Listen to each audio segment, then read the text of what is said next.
Welcome, everyone, to the CG Real Estate Podcast. As always, we are here to add value to our community, and we are constantly looking for people who are influential in our market, who understand real estate, but maybe do a little bit more than real estate. And so I'm honored today to have Bryon Aponte, who I've known for a lot of years already, and we've done a lot of deals together, to just come on.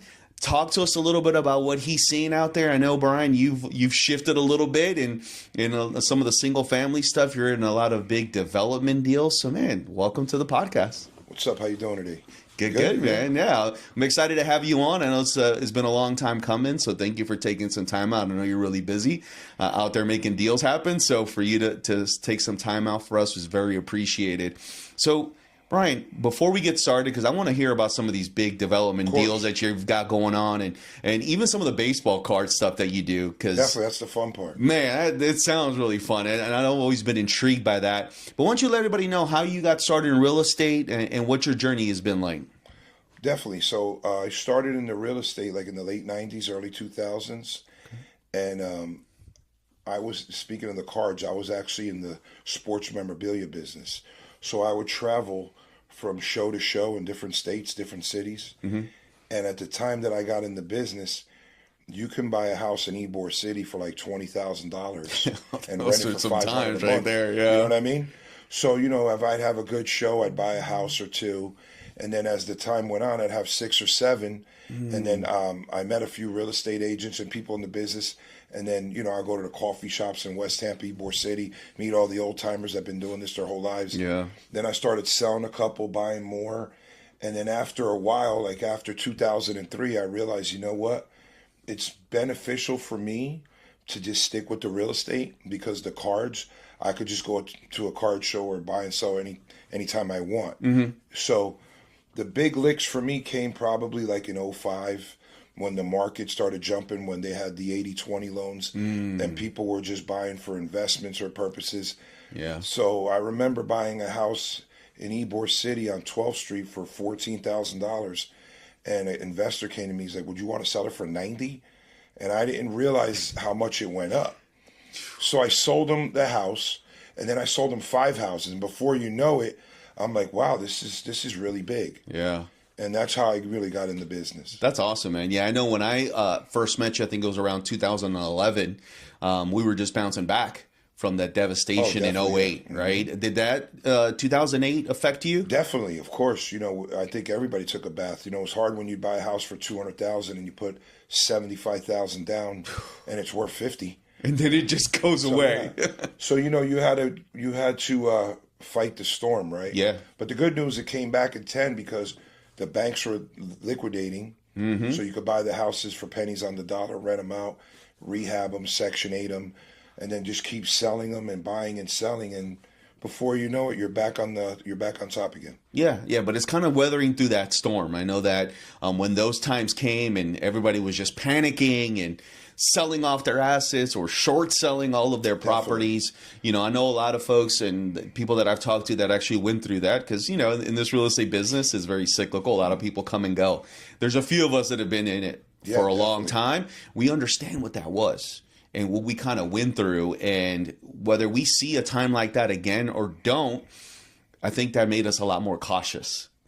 Right? Yeah, the most important thing about the real estate as rentals, you need to make sure that the rent income can pay for your mortgage, your tax, your insurance, and your upkeep. Yeah. And I believe it's best to have a property manager so you don't meet the tenants. Because once you befriend the tenants, they take advantage of you. You've got to have that buffer. I'm not saying people are bad, but it's just how it is. Yeah. How many rentals do you own right now?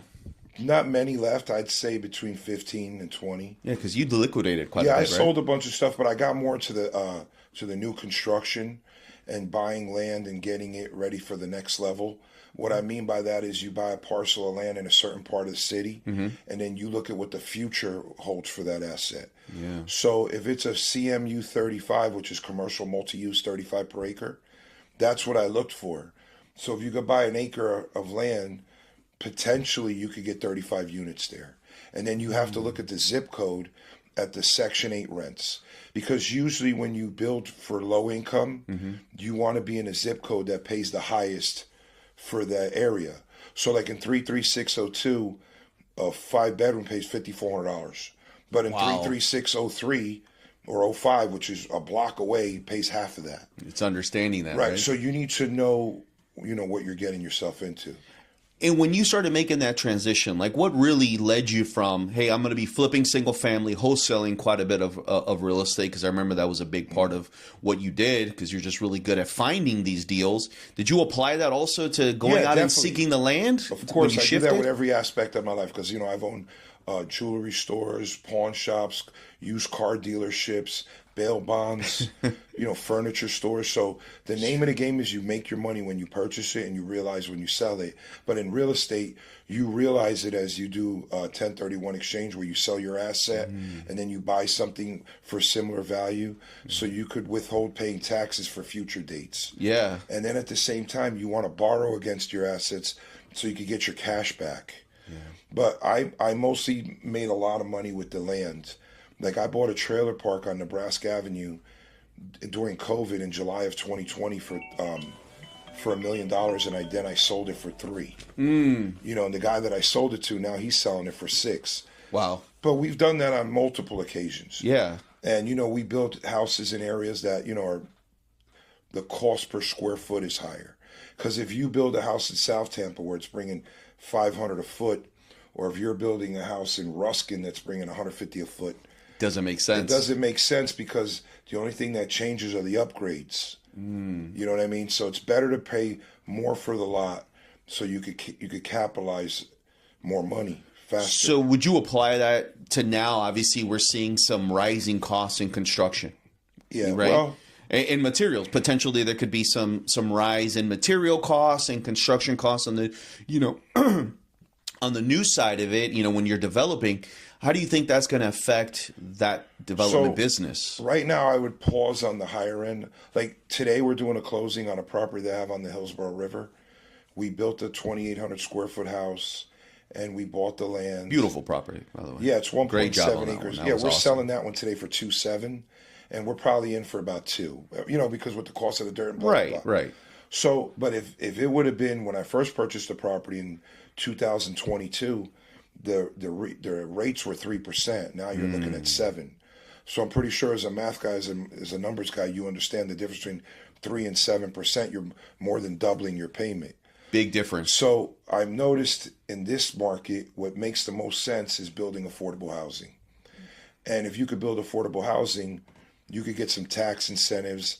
But I don't really like to build that because it's a lot of work and a lot of energy. Yeah. So once again, I go back to the land. Buy the land. Buy it, get entitle ready, it. Entitle it, and then push it to the next guy. Yeah, that's great. I mean, you're adding a lot of value by doing that, and just by having the knowledge to be able to do that. And dealing with I was going to say, there's a lot of endurance in that side of the business because you don't even know. Yeah, you have to be ready to run a 26-mile course. But at the end of the day, if you got 15 or 20 of them going, every other month you're getting a closing. And then your hits are pretty big. But in the same time, you want to do other things.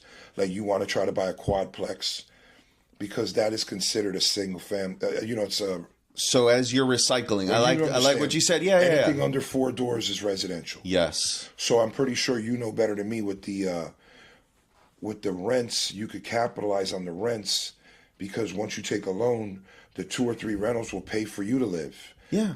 So if I would tell somebody, if you're looking to do a starter home, go for a duplex instead of a single family. Yeah.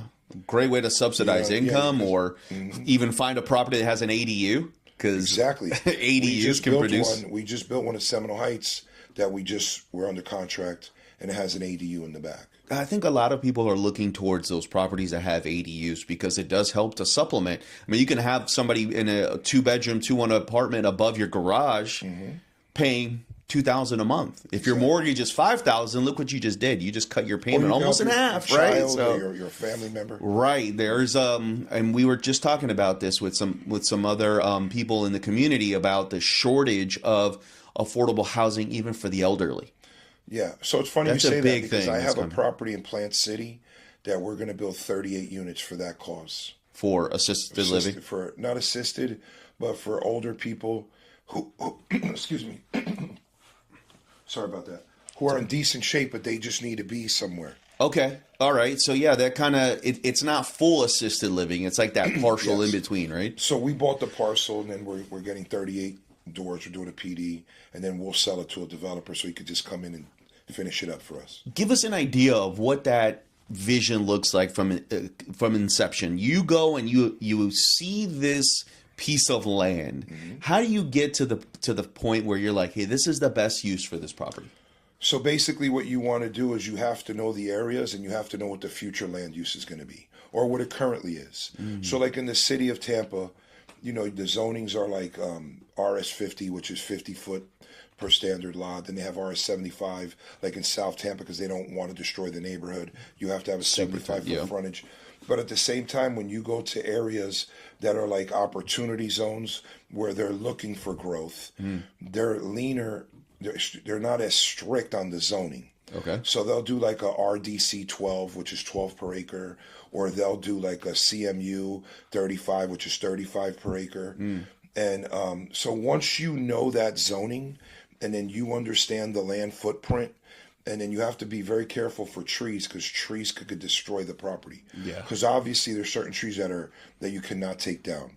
But that being said, once you know what the land is capable of performing, then you buy it, and then you start hiring engineers and architects to get it rolling.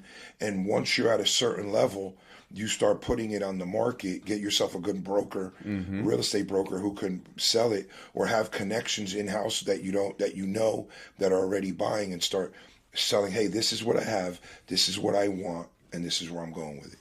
And I do very well with owner finance, because a lot of people really want good to area. leverage their capital. Yeah. No, that's great. If you can spend some owner financing on Yes, it. I buy a lot of assets with owner finance. So Guys, Bryon just gave you the development blueprint.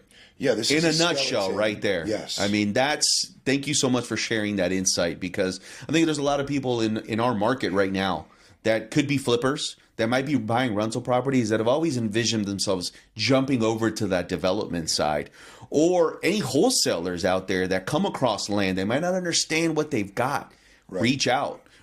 Because are you still buying right now? Of course, I try to buy every single day. Every day I hear, every time I talk to you, like, what's good? Like, where are we at? What deal we've got? What do you So got you have to going on? understand, So- everybody's a client, right? Like, let's pretend you haven't seen somebody in a long time. Hey, are you selling anything?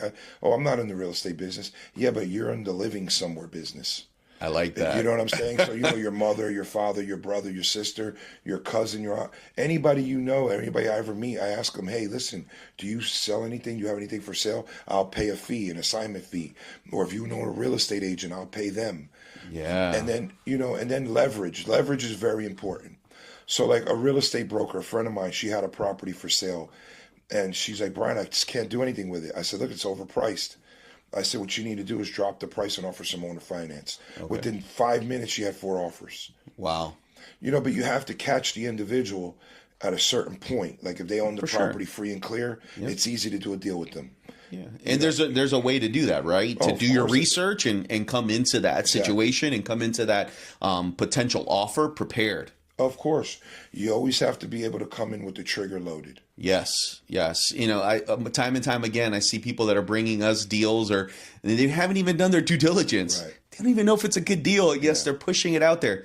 For me, what does that do? I'll never even look at another deal that you send me. Right. So whenever somebody tells you the rehab costs or the comps, they've never done a rehab or they never sold anything. I mean, they don't really know. This is just a gimmick, right? Yep. So when I tell people, if you have a price, all I want is an address and a price. I don't really want anything else. Nothing else, because you're going to do your own due Exactly. diligence. Let me just determine what I think it's worth, and this is what I can pay, and I'll explain to you and show you from A to Z how I got to that number. Absolutely. No, and that's one of the things that we tell our students as well is when you're out there and you're analyzing deals, it's okay to look at somebody else's numbers, but don't ever make a decision that you're going to put your hard-earned money into based off somebody else's, because that other person at the end of the day, they're selling something. They're pushing something. And what I've noticed recently is a lot of these wholesalers out there, which I love wholesalers. We deal a lot with wholesalers. We buy a lot of properties from them. But there's some new ones or some unscrupulous ones that'll put these inflated ARVs. Yeah. Right? Or these really low rehab budgets. No, that's true. Yeah. So it's unfortunate, but the people that suffer are the ones that don't know.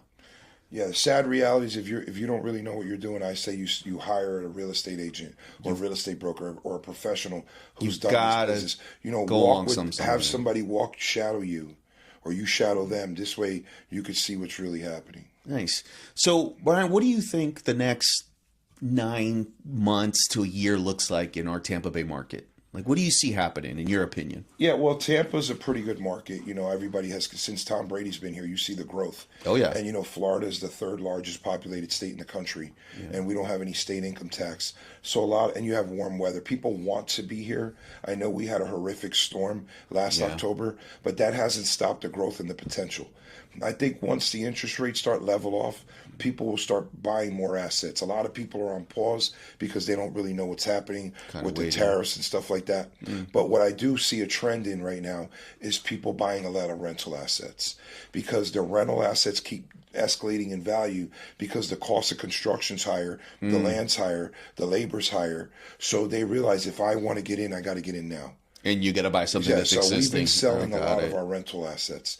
When it comes to the single family, if you have a nice place that you're staying at and you want to move up and your interest rates are really low, I would suggest that you halt.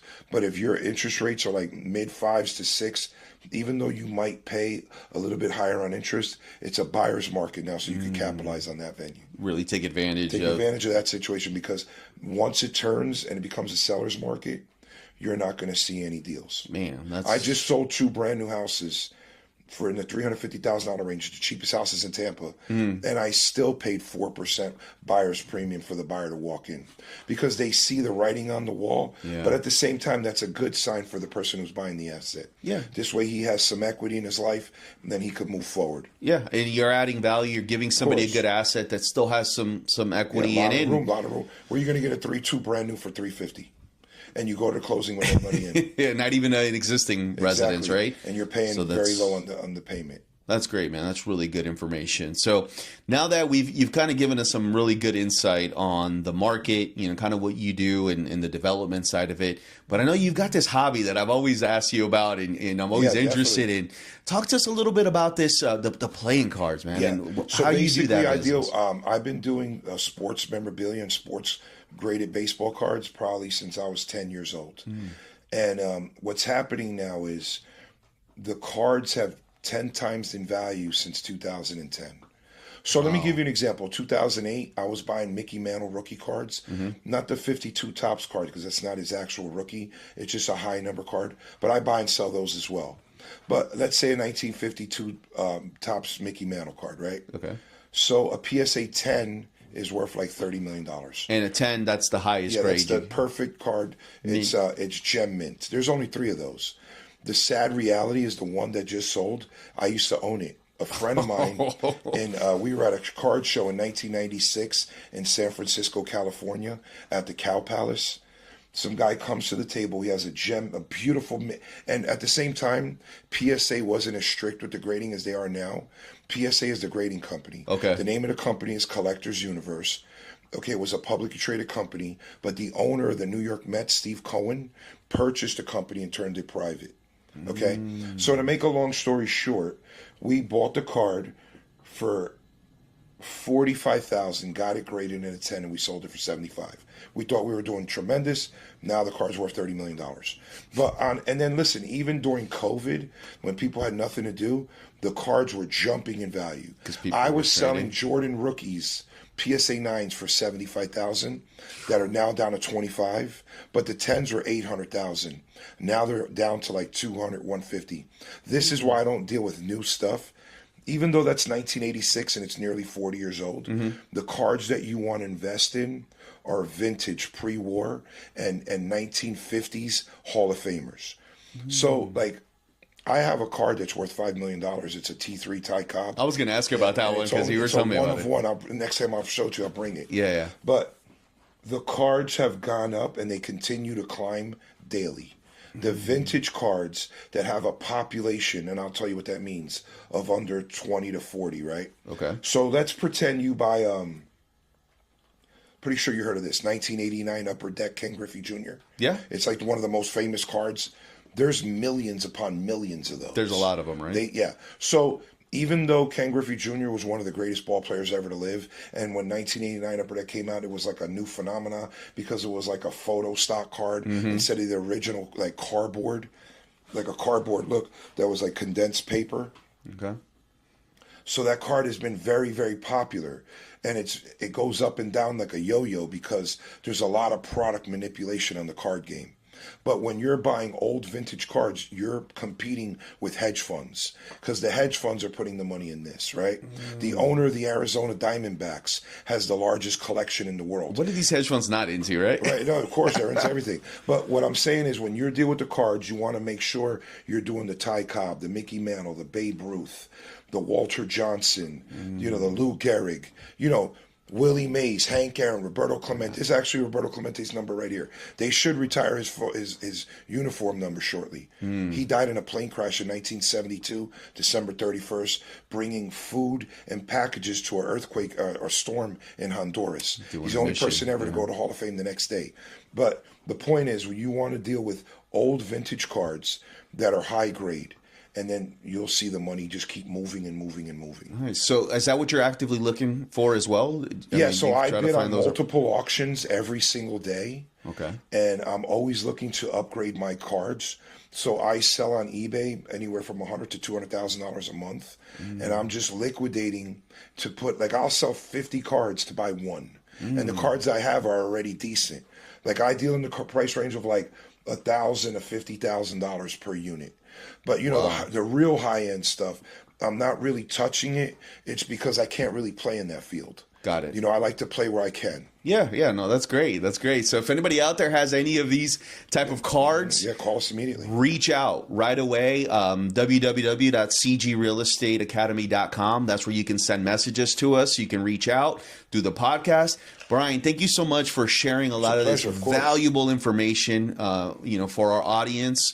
Like I mentioned at the beginning, we like to come on weekly to add value to those that are out there, whether we're giving them little nuggets on the development side or on the memorabilia side, which is awesome. I just want to say one thing about the real estate too. See, a lot of people, like, if you think you're in a bad situation with a piece of real estate, like you're having trouble with the tenants or you feel like you're in a little bit over your head, don't give up because you don't lose until you get rid of the asset, right? Yeah. It's like if you go to a casino and you got $1,000 you started with, now you got $100,000 in chips. You haven't made anything because you haven't cashed in yet.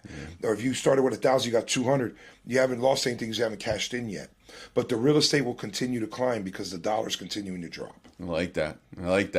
So one of the last questions I ask every guest that comes on. Sure. And this is one of our last questions that we always do towards the end of the episodes. Bryon, why do you do this? Why do you do real estate? Why do you do the memorabilia? What is your why? Well, the reason is I don't really want a job, even though this is the hardest job I've ever had. I just want to work for myself, and I want to be able to do my own thing. And at the same time, the way I look at this, I helped a lot of people all along the way. And then I helped myself, obviously, but I brought my family in, I brought my friends in. And this is a key to go to where you want to go. Nobody's going to halt you. Nobody's going to restrict you. Nobody's going to cap you. You're going to go where you can go by the effort and energy you put in. And the most important thing is not to have any fear. The second you have fear, you might as well just be out. Just be out, right? That's great, man. That's awesome advice. Well, thank you so much, Bryon. I really appreciate you stopping by. As always, if anybody has any questions for Bryon, they want to reach out, where can they come and get a hold of you? They could just ask you, you tell me, and we'll talk about it. Perfect. All right, I like it. So everybody's got our information. Thank you so much for tuning in, and we'll catch you next week. We've got another amazing guest next week with Marissa Nielsen, so we're looking forward to that. Bryon, thank you so much, buddy. My pleasure. Appreciate it, man.